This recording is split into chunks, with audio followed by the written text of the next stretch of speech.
The architectural collections are so well regarded that the Houston Public Library is the only public library in the world which has been invited to be a member of the International Confederation of Architectural Museums. That's interesting. Many architects and developers, as well as writers and historians, use the architectural collections to study Houston's historic buildings, such as the Rice Hotel, which is on the site of the original capital of the Republic of Texas. Author Raymond Terry used the HMRC for his book about the history of the Rice Hotel. I'm writing a book about the site of where the Rice Hotel stands at this time, beginning in 1836 all the way up to the present. The first building there was built of wood, and it was the largest building in Houston at the time.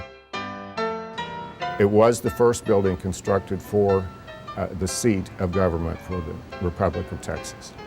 After the government moved to Austin in 1840, it was closed for just a very short period of time, and then it was leased as a hotel, so they just kept the name the Old Capitol Hotel.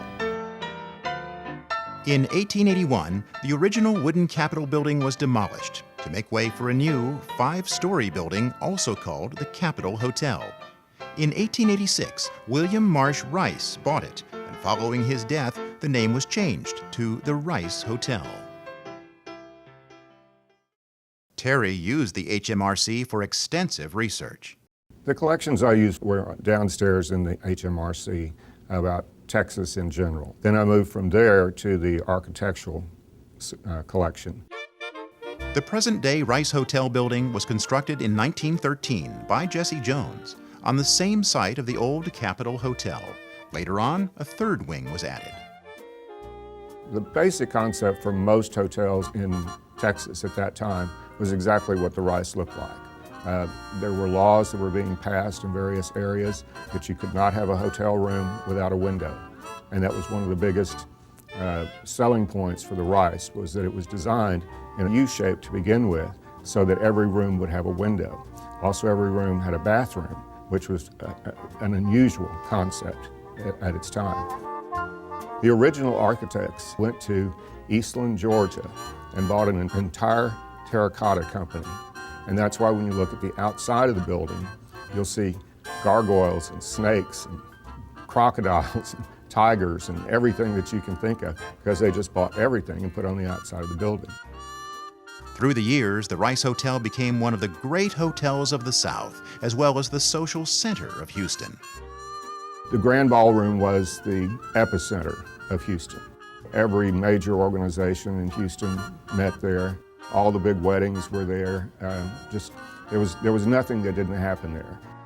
In fact, all you said was just the Rice or the Crystal Ballroom or something like that, and everybody knew. In the first half of the 20th century, before air conditioning, the Roof Garden restaurant on top of the Rice Hotel was the most popular place in town for dining, dancing, and enjoying the cool breezes. The Rice Roof was open air, so it was the coolest place in town. Everybody went up there and danced, and they had palm trees up there and white tablecloths.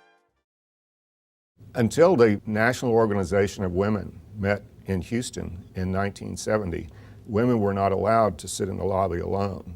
There were 2 rooms where they could be. One was on the 2nd floor, and that was where ladies met and waited for other ladies who were in the hotel as well, so that they could sit and have conversations. And it had 1 telephone in it, so that a lady could call and announce that she was in the room and waiting for a guest to come downstairs. Every president that came through Houston was there. The hotel hosted President John F. Kennedy and his wife Jacqueline in November 1963, the day before his fateful trip to Dallas.